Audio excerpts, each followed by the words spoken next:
To tip or not to tip? That might be a question for some restaurant patrons, but restaurant owners are looking to take the option off the menu entirely. The practice of tipping has been entrenched in American dining culture for decades, and the no-tip movement could disrupt the long-standing cultural tradition of throwing in a few extra bucks for service. Two of the most prominent arguments against tipping involve wage gaps and server pay. Some restaurant owners say the wage gap between servers on the floor and the folks preparing your food has widened. When you leave a tip at any restaurant, not only is the waiter generally sharing it with all other waiters, but they're not allowed to share it with anyone in the kitchen. Restaurant owner Danny Meyer might be talking about tip pooling here, a system where employees give a portion of their tips to be split among other employees. Here's the catch though, labor laws prohibit tipped employees from sharing their take with workers who don't regularly get tips, like dishwashers or cooks. Take into account how menu prices and tipping have increased over the years and how tips can go unreported,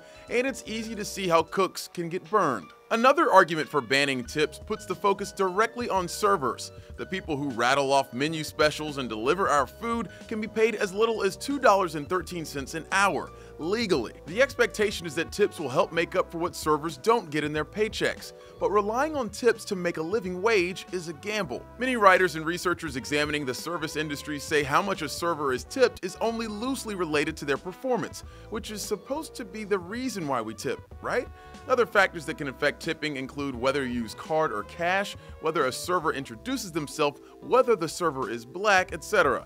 Again, none of that is really related to performance. So what does this anti-tip revolution mean for consumers? Well, let's bring it back to Meyer. He plans to nix tipping in at least 13 of his restaurants and says patrons can expect a 21% increase in menu prices, which will turn your $30 plate into a $36 plate. But if tips go, so does tabletop arithmetic. Never having to figure out 15 or 20% of your tab might just be worth the price hike. For Newsy, I'm Christian Bryant.